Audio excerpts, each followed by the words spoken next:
সম্পাদিত এই মুহূৰ্তত এটা ব্ৰেকিং নিউজ লৈ আহিছো স্মাৰ্ট মিটাৰক লৈ ইতিমধ্যে ৰাজ্যজুৰি প্ৰতিবাদ সাব্যস্ত কৰি আছে আৰু তাৰ মাজতে দেখিবলৈ পোৱা গৈছে নগাঁৱত এক উত্তপ্ত পৰিস্থিতিৰ সৃষ্টি হৈছে প্ৰতিবাদকাৰী আৰু আৰক্ষীৰ মাজত হতাহতি আৰু দেখিবলৈ পোৱা গৈছে এজন লোক আহতও হৈছে এই মুহূৰ্তত সবিশেষ জনাম স্মাৰ্ট মিটাৰৰ বৰ্ধিত বিলক লৈ প্ৰতিবাদত উত্তাল ৰাজ্যজুৰি প্ৰতিবাদ চলিয়ে আছে বিদ্যুৎ বিভাগৰ বিৰুদ্ধে এইবাৰ সংখ্যালঘু সংগ্ৰাম পৰিষদৰ উত্তাল প্ৰতিবাদ উত্তপ্ত পৰিস্থিতিৰ সৃষ্টি কৰিছে নগাঁৱত প্ৰতিবাদকাৰীৰে আৰক্ষীৰ হতাহতি আমি জনাই আছো প্ৰতিবাদ কৰিবলৈ গৈছিল সেই মুহূৰ্ততে আৰক্ষীয়ে বাধা দিয়াৰ সময়তে আহত হৈছে নগাঁও জিলা সংগ্ৰাম পৰিষদৰ সভাপতি সংখ্যালঘু সংগ্ৰাম পৰিষদৰ সভাপতি গৰাকী বিদ্যুৎ বিভাগৰ বিৰুদ্ধে বিভিন্ন স্লোগানেৰে প্ৰতিবাদ সাব্যস্ত কৰিছিল সংখ্যালঘু সংগ্ৰাম পৰিষদে আৰক্ষীৰ বাধা নেওচি ৰূপহী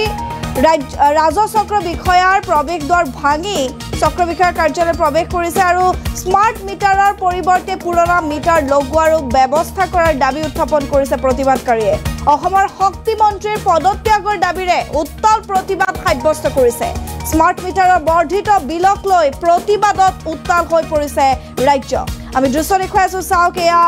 নগাঁৱৰ দৃশ্য কেনেধৰণৰ পৰিৱেশৰ সৃষ্টি হৈছে দিনৰ ভাগত এনেধৰণে পৰিস্থিতিৰ সৃষ্টি হৈছে আৰু এয়া আমি দেখুৱাই আছো সংখ্যালঘু সংগ্ৰাম পৰিষদে এক উত্তপ্ত পৰিস্থিতিৰ সৃষ্টি কৰিছে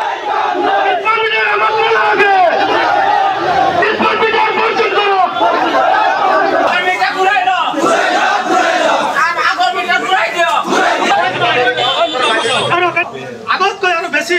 বৰ্তমান বিল দিব লগা হৈছে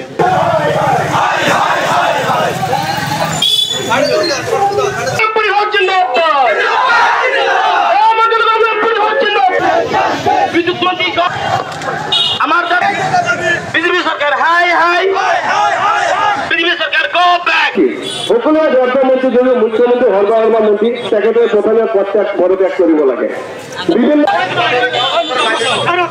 আগতকৈ আৰু বেছি বৰ্তমান বিল দিব লগা হৈছে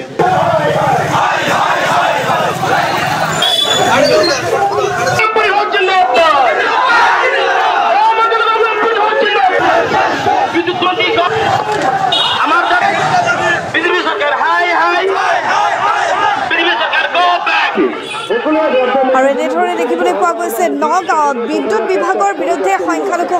সংগ্ৰাম পৰিষদৰ উত্তাল প্ৰতিবাদ আৰু বিজেপি বিৰোধী বা চৰকাৰ বিৰোধী শ্লোগানেৰে সাব্যস্ত কৰিছে প্ৰতিবাদ এনেকুৱা কিছুমান দৃশ্য আছে য'ত দেখিবলৈ পোৱা গৈছে প্ৰতিবাদকাৰী আৰু আৰক্ষীৰ মাজৰ হতাহতি সেয়া দৃশ্য আমি সম্পাদিত ৰূপতো আপোনালোকক দেখুৱাব নোৱাৰোঁ কিয়নো ইমানেই উত্তপ্ত পৰিস্থিতিৰ সৃষ্টি হৈছে এগৰাকী লোক আহত হৈছে আৰু সংখ্যালঘু সংগ্ৰাম পৰিষদৰ যিগৰাকী সভাপতি মোছাব্বিৰ আলী আহমেদ নগাঁও জিলাৰ তেওঁ আঘাতপ্ৰাপ্ত হৈছে আৰু এই দৃশ্য আমি দেখুৱাই আছো আৰক্ষীয়ে বাধা আৰোপ কৰিছিল আৰক্ষীৰ বাধা নেওচি ৰূপহী ৰাজচক্ৰ বিষয়াৰ প্ৰৱেশ দ্বাৰ ভাঙিছে আৰু ঘেৰাও কৰিছে চক্ৰ বিষয়াৰ কাৰ্যালয় স্মাৰ্ট মিটাৰৰ পৰিৱৰ্তে পুৰণা মিটাৰ লগোৱাৰ দাবী আমাক স্মাৰ্ট মিটাৰ নালাগে আমাক পুৰণা যি মেনুৱেল মিটাৰ আছিল পুৰণি মিটাৰ আমাক ঘূৰাই দিয়ক ঘূৰাই দিয়াৰ ব্যৱস্থা কৰক এনেধৰণে তেওঁলোকে প্ৰতিবাদ সাব্যস্ত কৰা দেখিবলৈ পোৱা গৈছে আপোনালোকৰ মন্তব্য আছে আগবঢ়াইছো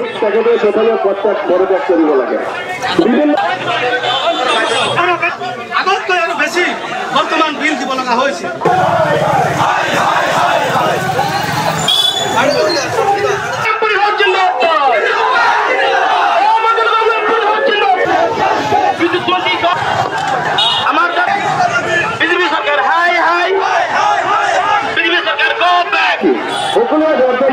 মুখ্যমন্ত্ৰী হৰবা মন্ত্ৰী তেখেতে প্ৰথমে পদত্যাগ কৰিব লাগে আগতকৈ আৰু বেছি বৰ্তমান বিল দিব লগা হৈছে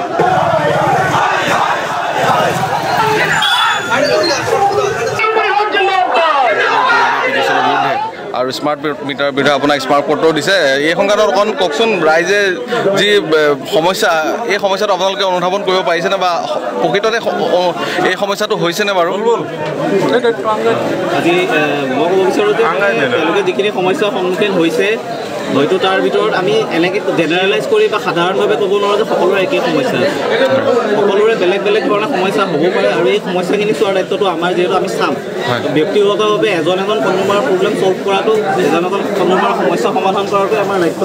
আমি নিশ্চয় কৰিম সেইখিনি আৰু সাধাৰণভাৱে আমি ক'ব নোৱাৰোঁ যে এইটো কাৰণে এইটো হৈছে বা তেনেকুৱা কথা টেকনিকেলি তেনেকুৱা কোনো ধৰণৰ কাৰণ বহু ক্ষেত্ৰত উৰা বাতৰি এটা আমি পাই আছোঁ যে স্মাৰ্ট মিটাৰ লগোৱাটো বাধ্যতামূলক নহয় এই ক্ষেত্ৰত বিভাগীয় আপুনি এগৰাকী উচ্চপদস্থ বিষয়া হিচাপে কওকচোন বাধ্যতামূলক দেখি নাই বৰ্তমান আপোনালোকৰ আমাক দি আছে যে আমাৰ যিটো ওপৰৰ পৰা অৰ্ডাৰ আহিছে যে সেইমতে আমি ইয়াত ইমপ্লিমেণ্টিং এজেঞ্চি যেনেকৈ চক্ৰবিশ্বাস ছাৰে কৈছে আমাক যে আমি ইমপ্লিমেণ্টিং এজেঞ্চি অথৰিটিৰ ওপৰত আছে অথৰিটিটো আমাক দিছে তো আমি ইমানখিনিয়ে ক'ব পাৰিম যে আমি লগাব লাগিব মানে বাধ্যতামূলক নহয় মানে নলগাওঁ বুলিলে নলগাব পাৰি নেকি তেনেকুৱা ধৰণৰ কোনো আশা নাই আমালৈ এতিয়া কিন্তু বহু মানুহ প্ৰায় এতিয়া 30% মানুহে আপোনাৰ স্মাৰ্ট মিটাৰ লগোৱা হৈছে বাকীখিনি কিন্তু তেনেকেই আছে নাই আপোনাৰ সংখ্যাটো মোৰ চাব ডিভিজনতে এৰাউণ্ড 70% অলৰেডি হৈ গৈছে ন মানে আপোনালোকে পৰ্যায়ক্ৰমে হৈ আছে এতিয়া এই যিখিনি সমস্যাৰ কথা কৈছে নতুন তাঁৰ লগা তাঁৰ সৰি সৰি পৰে এনেকুৱা ধৰণৰ বহু সমস্যা কিন্তু আমাৰ ইয়াত হৈ আছে এই সমস্যাবিলাক কেতিয়ালৈ সমাধান হ'ব ভল্টেজটো বাৰু নকওঁ নাই গতানুগতিক যিখিনি সমস্যা আছে আমি নিশ্চয় চেষ্টা কৰি আছোঁ আমাৰ ভিতৰত বহুত জেগাত প্ৰব্লেম আছে আমি দিনে ৰাতি আপোনালোকেও দেখিছে বতাহ ধুমুহা এই ছিজনটোত আমাৰ গৰমো বেছি হয় প্লাছ বতাহ ধুমুহাৰো ছিজন তেতিয়া বোলে হেৰি কৰে আপোনাৰ গুৰুত্ব নিদিয়ে বুলি কৈছিলে আপুনি আমাৰ কথা স্পষ্ট যে বিদ্যুৎ বিভাগৰ তৰফৰ পৰা সাধাৰণ ৰাইজ সন্তুষ্ট নহয় বিভিন্ন ক্ষেত্ৰত শাৰীৰিক মানসিকভাৱে অত্যাচাৰ কৰি আহিছে বিদ্যুৎ বিভাগে আৰ্থিকভাৱে অত্যাচাৰ কৰি আহিছে গতিকে এই বিদ্যুৎ বিভাগৰ যিজন মন্ত্ৰী ডাঙৰীয়ানী এই মন্ত্ৰী ডাঙৰীয়ানী এই মন্ত্ৰীৰ পদত থকা কোনো ধৰণৰ যুক্তি নাহে আমি মন্ত্ৰী বাইদেউক নন্দিতা কাৰ্লোচা বাইদেউক আমি অনতিপলমে পদৰ পৰা আমি পদত্যাগৰ আমি দাবী কৰিছোঁ আৰু মুখ্যমন্ত্ৰী ডাঙৰীয়াক আমি হস্তক্ষেপ কৰিছোঁ অনতিপলমে অযোগ্য এজন ব্যক্তিক মন্ত্ৰী দি সাধাৰণ জনতাৰ ওপৰত যিটো ৰাম ঠগন নিদি পেলাই আমি মুখ্যমন্ত্ৰী ডাঙৰীয়াক আমি হস্তক্ষেপ কৰিছোঁ অনতিপলমে মন্ত্ৰীজনক বহিষ্কাৰ কৰিব লাগে অন্যথা অসমৰ ৰাইজে বহিষ্কাৰ কেনেকৈ কৰিব লাগে নিশ্চয় ৰাইজে জানে তেতিয়া বোলে হেৰি কৰে আপোনাৰ গুৰুত্ব নিদিয়ে বুলি কৈছিলে আপুনি আমাৰ কথা স্পষ্ট অসমৰ ৰাইজ কৃষি প্ৰধান গতিকে তেওঁলোকে কৃষিৰ ওপৰত নিৰ্ভৰ কৰি পেলাই তেওঁলোকে চলে খুব দুখীয়া মানুহ দিন হাজিৰা কৰি তেওঁলোকে খাব নোৱাৰে প্ৰত্যেকটো ঘৰে ঘৰে স্মাৰ্ট মিটাৰ দি অসম চৰকাৰ ভাৰত চৰকাৰ আদানী তেওঁলোকৰ বৃহৎ এটা ডাঙৰ তেওঁলোকে ব্যৱসায় কৰি পেলাই আমাৰ অসমীয়া ৰাইজৰ ওপৰত তেওঁলোকে স্মাৰ্ট মিটাৰ জাপি দিছে গতিকে এইটো স্মাৰ্ট মিটাৰ আমি কেতিয়াও আমি গ্ৰহণ কৰিব নোৱাৰোঁ আমি অসম সংখ্যালঘু সংগ্ৰাম পৰিষদে বাৰে বাৰে স্মাৰকপত্ৰ দি আহিছিলোঁ শক্তিমন্ত্ৰী বিদ্যুৎ মন্ত্ৰীৰ ওচৰত মুখ্যমন্ত্ৰীৰ ওচৰত তেওঁলোকে কোনো ধৰণৰ আমাক সঁহাৰি দিয়া নাই গতিকে আমি যোৱা জুলাই মাহৰ 1 তাৰিখে আমি প্ৰতিবাদ কৰিছিলোঁ আমি ৰিপ্লাই পোৱা নাই গতিকে আজি পুনৰ আমি অসম সংখ্যালঘু সংগ্ৰাম পৰিষদ নগাঁও জিলা সমিতিৰ উদ্যোগত আজি হাজাৰ হাজাৰ ৰাইজ লৈ পেলাই প্ৰতিবাদ কৰিছিলোঁ আমি জুৰীয়া 5 বজাৰৰ পৰা আৰম্ভ কৰি আমি জুৰীয়া ৰূপহী ৰাজহ চক্ৰ বিভাগ কাৰ্যালয়লৈ আমি ইয়াত পদযাত্ৰাৰে আহিছিলোঁ অসমৰ ৰাইজ কৃষি প্ৰধান গতিকে তেওঁলোকে কৃষিৰ ওপৰত নিৰ্ভৰ